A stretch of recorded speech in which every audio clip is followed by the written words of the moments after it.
Uy, sa pala sa inyo guys, Choi here with another video.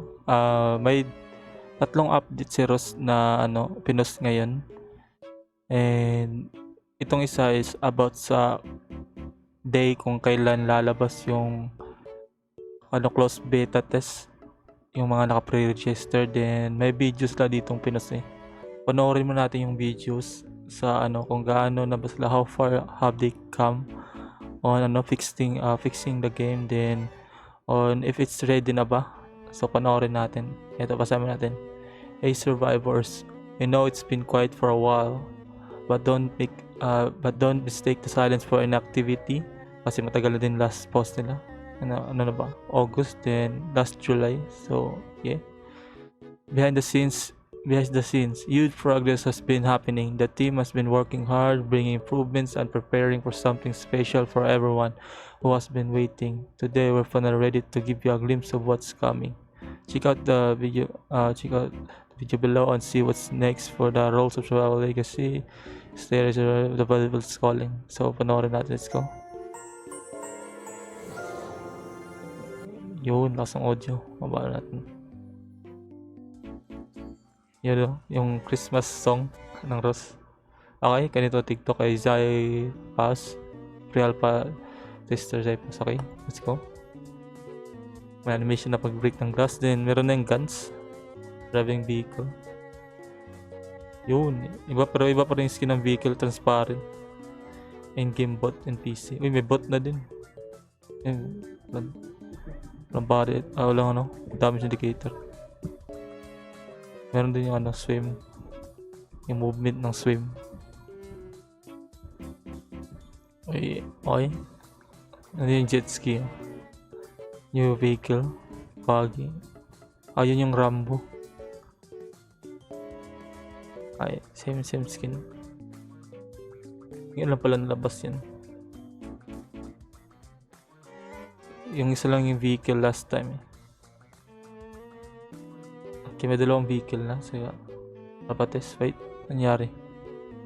Ganda, parang nawala ata yung internet ko. Ayun, naglag na pala. Habagan natin. Ibat natin. Let's go. Okay, meron na din to. Ako ba yung lag? Yung video yung lag. Okay. Nandito yung jet ski oh.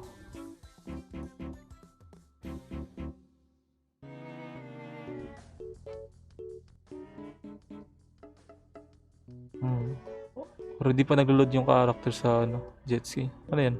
Sasakyan. Yung blue car? Ano to? Wala pang skin. Tsaka mali pa yung character. Placement sa sasakyan. Yan ata yung new car nila. Yan yung new car na ginawa nila. Ay ba? Multiplayer. Okay. Nandun yung multiplayer. Naglalag. Kung malag ba? Check natin ulit. Maglalag pa rin ba? Ayan niya, multiplayer.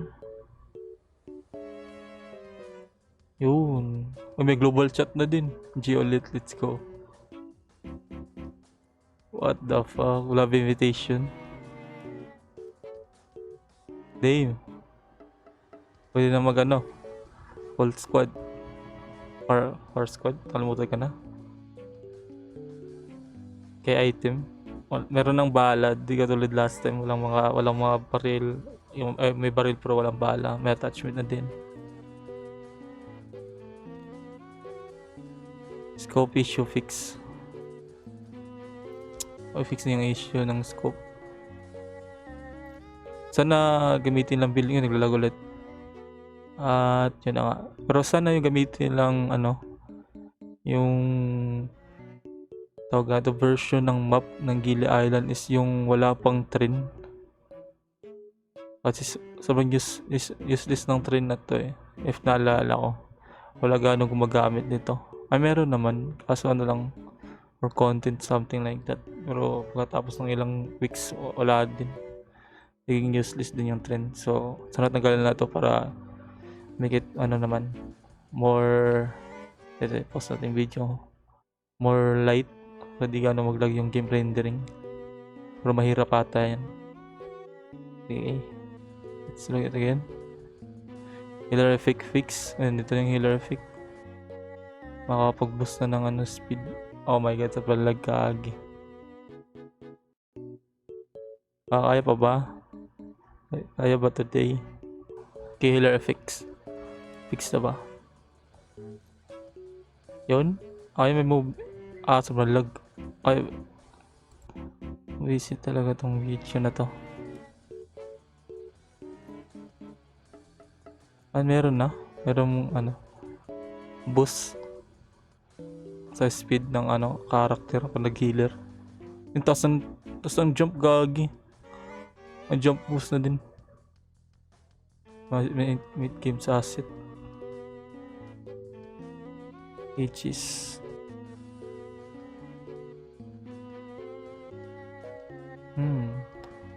Okay.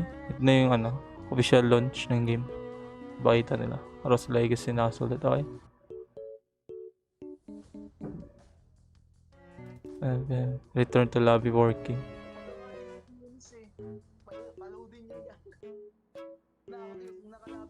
Ooh. Working na. Ten. So parang nasa 80% na ata sila na fix. Okay, pwede na din mag-claim ng tawag ito, yung everyday pass mo. Ito, daily login pass. Ito, pwede na mag-claim mo. Claimable na din. So, I'm sure 80% na nga. Damn. So, yan, nakasulat. Ito ba yung hack client nila? Hack shield. Ito yung ginagamit ata nila. So, ito. Tapos sa panood yan. Okay. Maganda malapit yung ng game. Nasa 80% na ata. 80% na yung ng game. What do you call it again? Progression nila. So, kayo, babasahin mo natin to. Ito yung close beta. Sa pinaka-antay sa lahat ng mga ayaw magbayad katulad ko. Pero gusto maglaro. Ito na, lapit ata. So, registration for Rose Legacy will officially close on August 16. 12 AM. So, kung di pa kayo nakapag-register na kayo ngayong araw na to. Kasi until August 16 na lang yung pre-registration bago na i-close. Players who want to participate in the upcoming close beta test should make sure they have pre-registered. Ito yung pre-registered link. Pwede natin. Yun, lagay mo yung Gmail mo dyan. Tapos, hindi pa nakapag-register. Magbibigay lang ako sa link sa baba. Okay? And, if you haven't registered yet, make sure to register.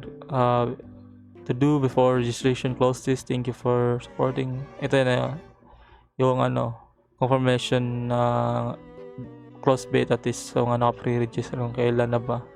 Ang sabi lang dito is Survivor, get ready. Rose Legacy close beta test is coming. There's no confirmed date or ETA yet.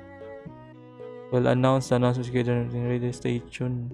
So very close na nga. Very close na. Yung yung close beta nila nakapaglaro. So counting time na lang para magantay. And makapaglaro na din. So yun lang ata man yung update ngayon. Okay, that is all. Let's wrap it up. Thank you pala sa natin 108 subscriber.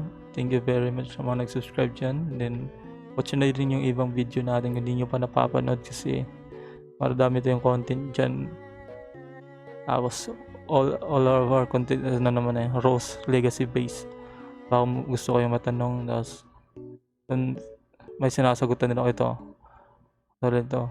Ba't sa akin wala? Ano yung wala, idol? Boss, comment na kayo dun sa YT para masagutan ko yung mga question nyo. Kasi di ako gaano active sa TikTok. Sa YT kayo mag-comment. So yun lang. Pa-subscribe na din and pa-follow sa both sa TikTok and YT.